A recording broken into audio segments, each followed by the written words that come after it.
नमस्कार, मैं मोहित बजाज। जब भी हम OLX पर एक ऐड देखते थे कि भाई OLX पर एक ऐड देखा कि रेमडेसिविर इंजेक्शन ले लीजिए, ट्विटर पर कहीं हमने पोस्ट किया कि रेमडेसिविर इंजेक्शन की नीड है, हमने कॉन्टैक्ट नंबर मेंशन किया, तो आपको कई ऐसे फेक लोगों की कॉल्स आती थी जिन फेक लोगों ने आपको कहा कि भाई हम रेमडेसिविर इंजेक्शन आप 50% दीजिए, 50% डिलीवर होने पे देंगे। लेकिन ना तो ऐसे डिलीवरी वाले लोग आप तक पहुंचते हैं और ना ही वो रेमडेसिविर इंजेक्शन या कोई भी दवा आप तक पहुंचती है।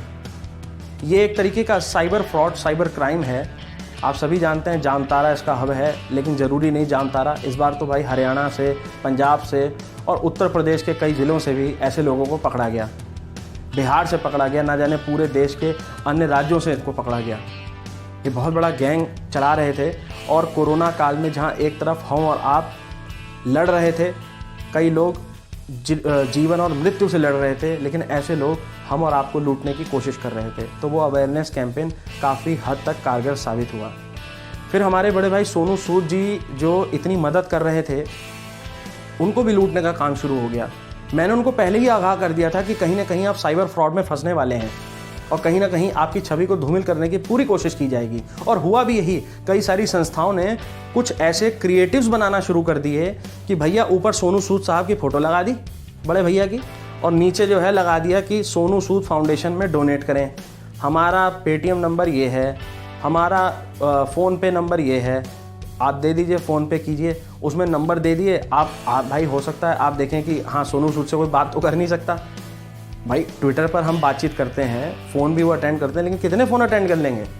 तो वहाँ पर कहीं ना कहीं अवेयरनेस की कमी थी, जिसके कारण ये सारी समस्याएं उत्पन्न हो रही थी। तो फिर ये सारे चीज़ों के भी हमने कई सारे एक्सप्लोर किए और पता चला कि ऐसे साइबर क्राइम भी घटित हो रहे हैं जहाँ सोनू सूद की फ़ोटो लग रही है, सोनू सूद फाउंडेशन में डोनेशन की बात कही जा रही है, लेकिन डोनेशन के लिए जो नंबर्स दिए गए हैं वो वहाँ उस फाउंडेशन के थे ही नहीं। वो लोग आप और हमसे साइबर का फ्रॉड कर रहे थे, साइबर क्राइम कर रहे थे। ऐसे लोगों की शिनाख्त अभी भी हो रही है। साइबर क्राइम सेल इसकी छानबीन कर रहा है। हम भी लगे हुए हैं, जहाँ तक मदद हो पाएगी वहाँ तक करेंगे। लेकिन सबसे पहली चीज़ ये है कि कोरोना वैश्विक महामारी के अंदर साइबर के अपराध बहुत ज़्यादा बढ़ गए हैं। तकरीबन मान के चलिए कि पिछले साल से इस साल में जो है तकरीबन 60% के लमसम साइबर अपराध बढ़ चुके हैं। साइबर अपराधों में बहुत तेज़ी से वृद्धि हुई है और काफ़ी लोग अब डिजिटल माध्यम से ही पेमेंट, डिजिटल माध्यम से ही सारी चीज़ें कर रहे हैं। कुछ भी करें बहुत सोच समझ के करें। OLX का अगर कोई नया यूज़र आ रहा है तो आप उससे कोई भी चीज़ ना खरीदें। कहीं अगर कोई गाड़ी, नॉर्मली मान लीजिए एक गाड़ी आती है, वो उसका सेकंड हैंड अगर गाड़ी है, आपके अनुसार उसकी प्राइस रेंज 3 लाख समथिंग होना चाहिए और वो मात्र 1 लाख रुपीज़ या 50,000 में ही आपको दे रहा है, तो इट इज़ नॉट पॉसिबल। वो चाहे कितने बहाने बनाएं, बट ये पॉसिबल नहीं है। और ऐसे ऐड से आप दूर रहें, कोशिश करें। ऐसे ऐड को पहचानने का तरीका ये होता है कि उन ऐड के ऊपर ही फ़ोन नंबर वो ज़्यादा हाईलाइट करते हैं, ऐसे वर्टिकली या हॉरिजॉन्टली, या फिर ऐसा लेटा के वो लोग नंबर को हाईलाइट कर देते हैं। तो ये सारी चीज़ें आप लोग जानिए।